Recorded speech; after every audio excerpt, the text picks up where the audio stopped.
bersama Windy Septiana, podcast bersama jaringan Pemret Promed. Hari ini Windy bersama dua cowok keren. Yang pertama moderator kita, Mas Hadi Suprapto. Halo Mas Hadi. Halo. Selaku Pemret Harian Haluan.com. Karena dibilang keren jadi jaim. Dan juga sekjen ya Mas ya, jaringan Pemret Promedia. Dan yang satu lagi, the special one, the one and only, nggak ada yang tahu kakak yang satu ini, kakak Arif Rosyid. Halo Mbak ini. Selamat pagi. Selamat pagi. Beliau adalah komisaris BSI. Mantan. Oh, mantan? Iya mantan. Oke, nanti. Baru diganti. Oh, baru diganti. Baru resmi. Tergusur, oh enggak. Baik. Guys, nggak ada yang nggak tahu kan siapa Kak Arif ini. Beliau mukanya sering banget lah kita lihat di layar. Buka pasaran gitu ya. Karir politiknya terus melesat. Awalnya ketika beliau terpilih menjadi BPHMI periode PBHMI. Ya. Ketum PBHMI. Ketum PBHMI periode 2013 2015. Ya. Kemudian Direktur TKN, betul? Wakil Direktur TKN Jokowi K. Ma'ruf. Iya. Di 2019 dan 2024 ini ya naik pangkat lah jadi komandan. Waduh, komandan. Jadi tiap 5 tahun ada peningkatan karir lah ya. Jadi ini markasnya. Markasnya. Selamat datang. TKN Pantai. Selamat datang.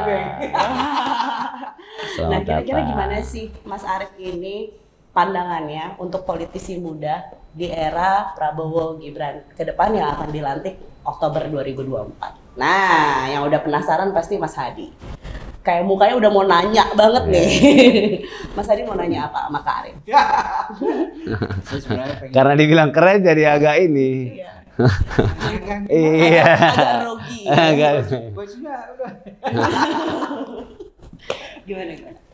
Mas, saya ini sebenarnya ini apa? Lebih tertarik ke ini beberapa tahun lalu itu kita selalu bertanya-tanya siapa sih Arif Rosyid? Tiba-tiba masuk ke sini, oke lah. Masuk sini sana gitu ya? Ya sebagai ketua PBHMI 2013, oke itu itu kita tahu dari situ. Tapi apakah hanya ketua PBHMI selancar itu? Karena banyak.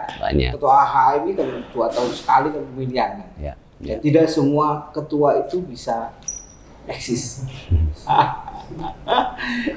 Ini gimana nih ceritanya dari PB kemudian bisa lompat ke beberapa ini termasuk akhirnya masuk ke waktu itu ke Prabowo Ma'ruf ya. Oke. Prabowo Gibran. Ya. Jokowi K. Ma'ruf. Jokowi K. Ma'ruf. Dan sekarang, kalau sekarang sih orang udah terkenal lah. Kan behind. Iya. Man behind the gun. Ya, yang pertama kalau dibilang tadi ketum PBHMI banyak gitu ya, tapi ya mungkin yang dikenal sama Mas saya ya mungkin karena saya kebetulan memilih jalur ini kali ya, karena sebenarnya banyak juga opsi apa namanya ya banyak lah beberapa ketum PBHMI yang akhirnya jadi pengusaha juga sukses di sana gitu. Cuma yang akhirnya lebih dalam nih ngurusin politiknya ya kebetulan saya kan. Jadi ya artinya itulah bahwa semua orang punya pilihan hidup masing-masing dan mereka semua ya kita doain lah bisa sukses ya di tempat yang lain. Nah, khusus buat saya secara pribadi ya, saya sebenarnya dari dulu senangnya itu dibilang jadi ikan hidup ya, ikan hidup. Bedanya ikan hidup sama ikan mati itu kan kalau ikan hidup dia akan selalu melawan arus ya. Sesederhana itu dulu, ikan hidup melawan arus, ikan mati itu ikut sama arus. Tapi semakin kesini saya menyadari bahwa ternyata ikan hidup juga itu bisa sesekali ikut arus, gitu ya. Kalau dia mau agak-agak gede, dia akan selalu melawan arus. Tapi kadang-kadang ternyata perlu juga dia ikut arus itu kan, nggak selamanya dia harus ini. Dan itu juga yang kan kalau mau dipikir-pikir ya, aku tuh dokter gigi ya, lulusan dari Makassar. Ya. Terus tiba-tiba pindah ke Jakarta 2010. Itu buat orang tua saya waktu itu ya utamanya ibu ya, karena ibu saya kan dokter gigi. Ya sebagaimana dokter gigi di kampung itu kan pengen anaknya jadi dokter gigi lagi dong ya. Meneruskan. Ya udah punya warisan lah kita ini sebenarnya, ahli waris ya kan. Ahli waris.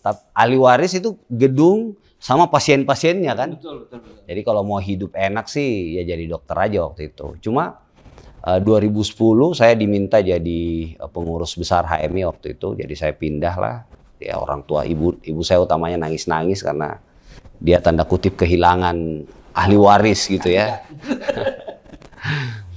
Pindah gitu 2010, kemudian 2012 saya nyalonin diri jadi ketum PBHMI, alhamdulillah terpilih.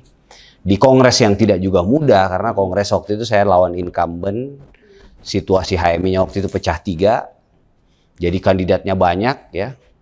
Kongresnya 1 bulan, 30-an hari, berlangsung di 3 tempat. Tempat pertama di pembukaannya 4 ya. Pembukaannya di Borobudur, sidang-sidangnya di asrama haji yang bakar-bakar asrama haji itu.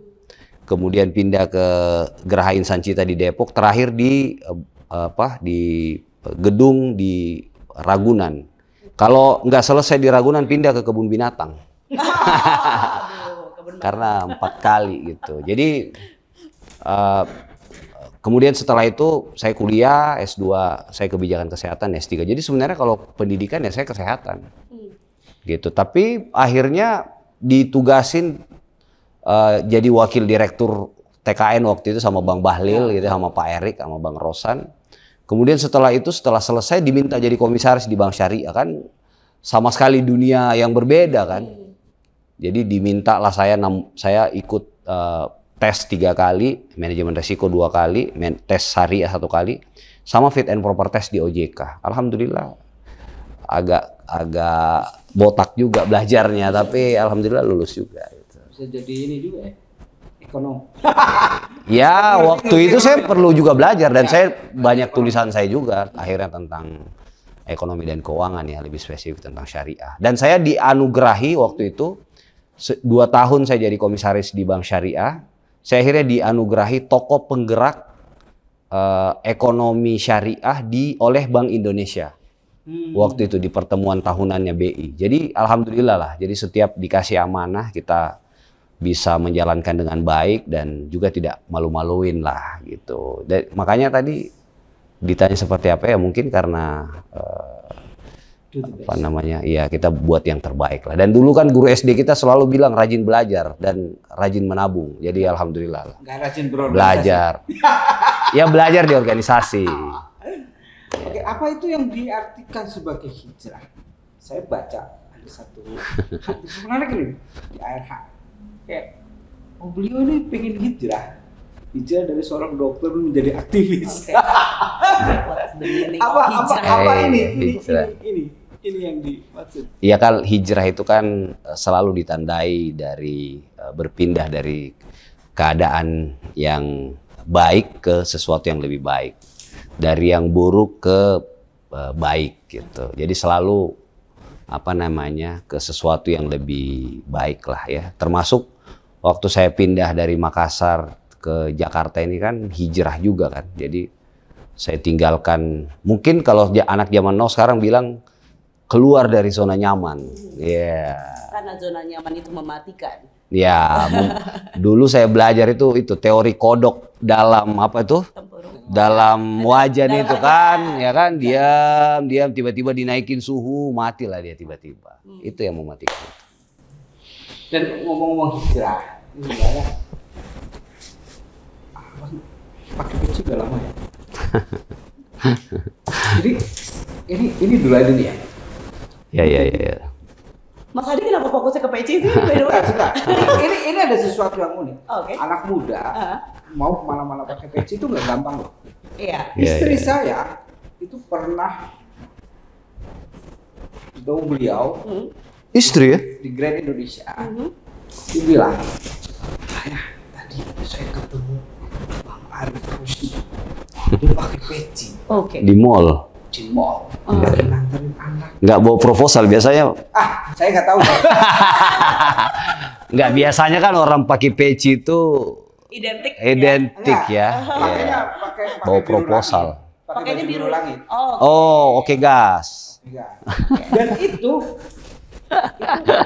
menjelang pemilu ya. Ya. Menjelang pemilu dan beliau ini masih mau nganterin anaknya Aha. main Di playground gitu. di playground. Oke. Dan ikut naik kalau nggak salah. Bener Oh, nggak? itu nah. Bener nggak? Ya, kalau ada waktu saya selalu bareng anak sih. Ya, membagi waktu ya. Dan itu waktu itu istri saya pengen foto tapi katanya malu. Nantilah saya main ke rumahnya beliau berarti ya. Atau suaminya dulu lah. Iya. Nanti tunjukin ke istrinya. akhirnya merembet kemana-mana. Itu loh yang sudah sukses saja masih mikirin anaknya, nganter anak.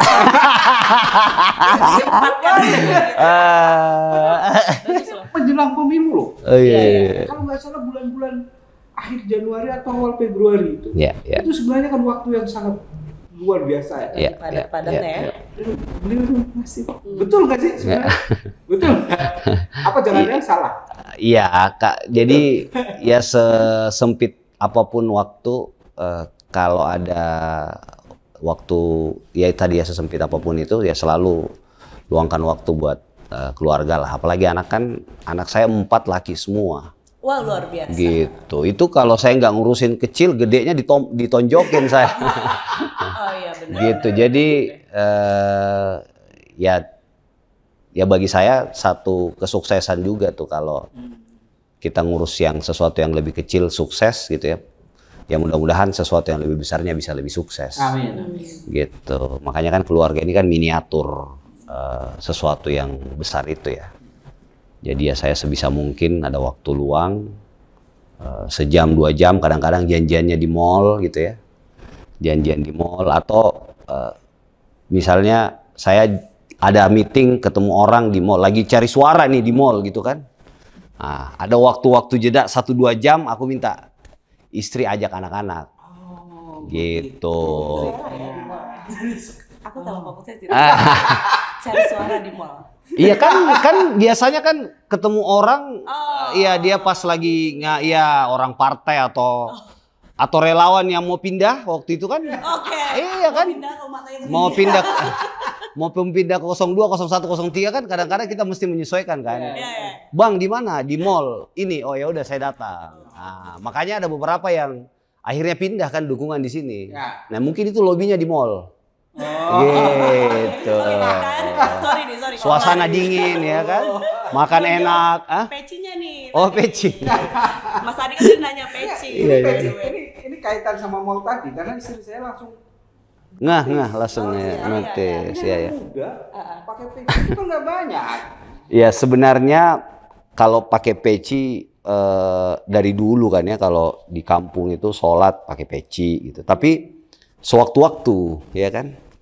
Terus belakangan 2013-15 waktu jadi ketum itu kan setiap acara-acara formal aja kan pakai peci hijau hitam, terus ada renda-rendanya apa sih istilahnya itu ya. Terus semakin kesini saya belajar ya atau berorganisasi lah di HIPMI, di Kadin gitu ya, lihat banyak ketemu banyak orang lah gitu kan. Terus kalau di HIPMI kan tradisinya cipika-cipiki, ya kan.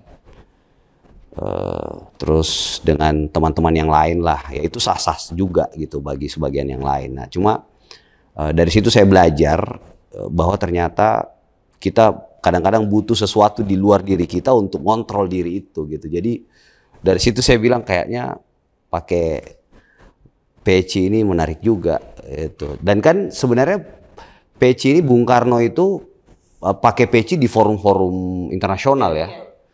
Ya, di forum-forum internasional. Jadi sebenarnya peci itu akhirnya jadi simbol nasionalisme juga. Dia tidak hanya terbatas sama teman-teman yang Islam misalnya saya gitu ya.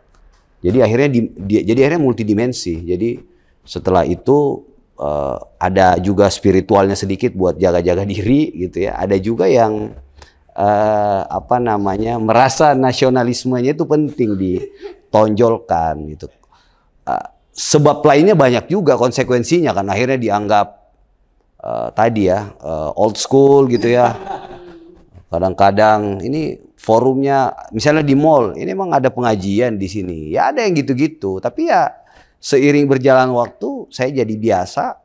Ini juga bisa jadi menjaga saya dari hal-hal, kan katanya godaan laki-laki ini harta tahta wanita ya kan.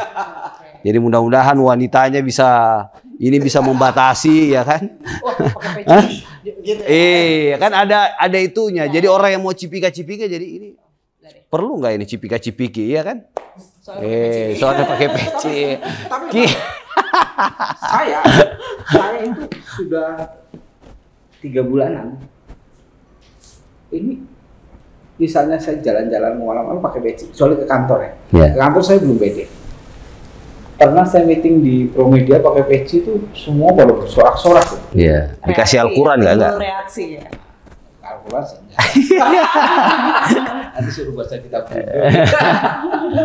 Tapi betul siapa yang saya rasakan ketika saya jalan-jalan ke mall pakai peci. Saya kan biasanya kalau misalnya ke mall mata jelalatan. Begitu pakai peci mau jelalatan malu. Iya, itulah yang tadi Arif bilang, menjaga juga sebenarnya. Jadi nah akhirnya istri mendukung. Itu manusiawi ya soalnya. Dan istri mendukung. Pakai peci aja. Biar ingat. Oke. Nah ke kantor belum pede.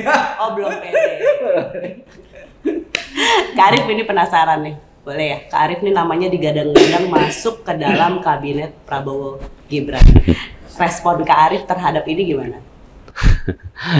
Ya biasa aja sih ya. Oh biasa aja, baik. Biasanya tuh gini, karena sebenarnya sejak 2019 ketika jadi tim sukses Jokowi Kiai Ma'ruf itu juga banyak sekali kan yang setiap daftar nama yang ini selalu ada. Dan waktu itu karena apa namanya baru kali ya. Jadi kan merasa wah, kalau perlu kita viralin, kita tambah lagi ya kan. Gitu waktu itu 2019. Tapi saya tuh semakin kesini ya, misalnya ya tadi ya soal ketika saya diminta akhirnya jadi komisaris BSI. Saya kan waktu ditanya sama Pak Erik, saya bilang, Bang, waktu itu Rif, saya jadi Menteri BUMN, kalau komisaris apa? Saya bilang, Bang, setelah menempuh banyak etapa kehidupan ini,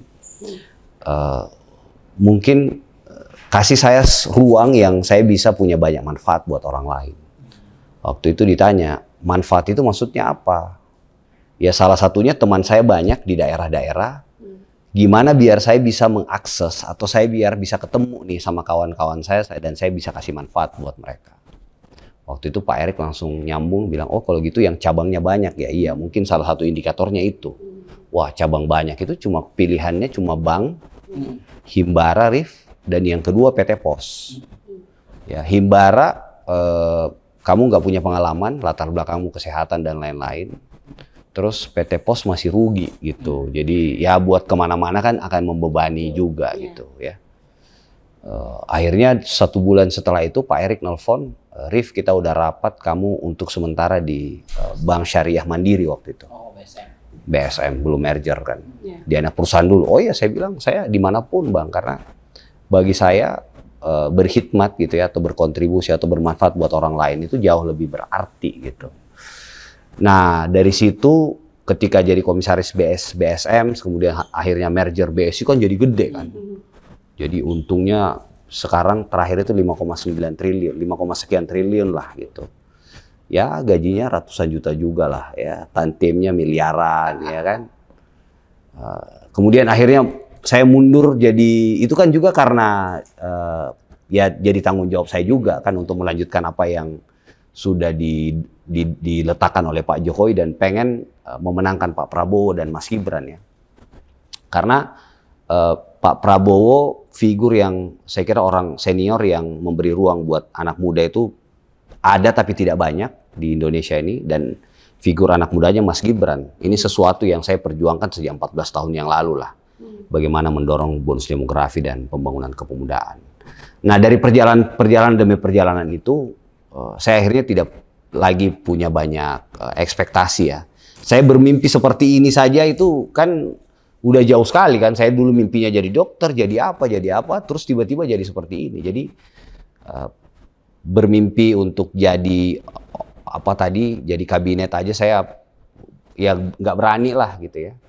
Ya makanya saya lakukan semuanya dengan baik saja, nothing tulus, segala macam ya, biar urusan itu ya urusannya Pak Prabowo dan Mas Gibran lah. Saya juga nggak mau menjadikan diri saya beban gitu ya, atau jadikan diri saya juga ini beban pikiran juga, saya nggak mau. Sakit ntar kita ya kan, mimpinya ketinggian, terus tiba-tiba ini. Jadi ya makanya tadi akhirnya ya kadang-kadang jadi ikan hidup yang ikut arus. Yang penting sudah mengantarkan. Ya kan, dan alhamdulillah ya Pak Prabowo kan di salah satu media internasional bilang kan, setelah 3 kali berproses akhirnya menang karena kontribusi besar dari suara orang muda gitu. Jadi ya itu sebuah kebahagiaan lah buat kami yang kemarin ikut bantu gitu. Dan setelah ini menang, harapan dari seorang Arief Rashid untuk pemerintahan ke depan seperti apa sih? Sebagai wakil anak-anak muda. Ya. Nah, ini menarik. Seperti yang saya sampaikan tadi ya, saya berjuang ini sejak 14 tahun yang lalu ya. Jadi waktu itu saya mulai bicara tentang bonus demografi dan pembangunan kepemudaan itu sejak awal pindah ke Jakarta gitu. Ketemu dengan satu instansi ke instansi yang lain. Sampai akhirnya ketika saya terpilih 2013-2015, saya diundang tuh ke istana gitu. Satu-satunya organisasi yang bawa dokumen waktu itu kami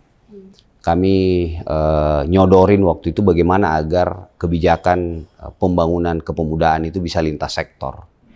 Jadi selama ini kan orang mikirnya urusan pemuda ini cuma urusan Kementerian Pemuda dan Olahraga. Padahal urusan pemuda ini lintas sektor karena jumlahnya sedemikian besar kan.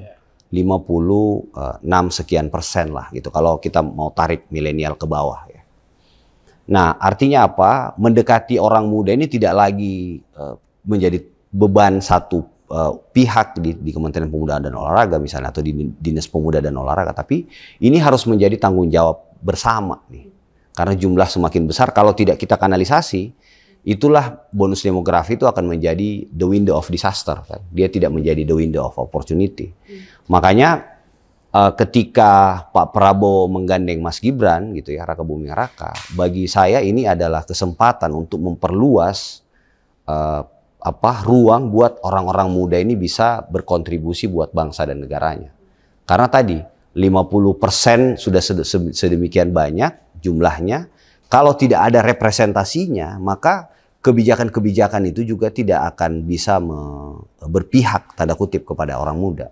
Jadi sekarang yang kita dorong adalah bagaimana kepemimpinan Pak Prabowo dan Mas Gibran ini yang didukung oleh sedemikian besar orang muda, itu juga harus kebijakannya berpihak kepada orang-orang muda. Keberpihakan itu tidak mungkin ada kalau nggak ada perwakilannya atau representasinya. Makanya saya sesederhana berpikir ya, kalau presidennya 50% senior, 50% wakil presidennya orang muda, maka ke bawah-bawahnya ya syukur-syukur kalau bisa nyampe 50% juga. Misalnya kepala daerah yang paling dekat ini. Kalau nggak wali kota, gubernur, dan bupatinya muda, ya minimal wakil-wakilnya muda.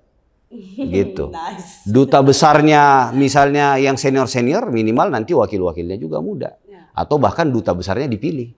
Nah, dari situ, dari kita dorong kebijakan itu, akhirnya jadilah peraturan presiden tahun 66 tahun 2017 tentang koordinasi lintas strategis kepemudaan. Kemudian 2019, kalau kita masih ingat, ketika Pak Jokowi melantik Mas Nadiem Makarim, kan ada harapan buat orang muda. Setelah itu, Mas Dito Aryo Tejo, wakil menterinya ada Mbak Anggela, ada Jerry Sambuaga, ya. Setelah itu kan staf khusus presiden milenial misalnya. Saya di BUMN, Pak Erick Thohir itu concern betul ya, 10% alokasi buat direktur komisaris buat anak muda. Jadi sekarang ini mindset elit kita sudah menuju ke sana. Nah kita pengen memperluas lagi, menambah lah kuota itu, gitu. Apalagi kan tadi kontribusinya besar.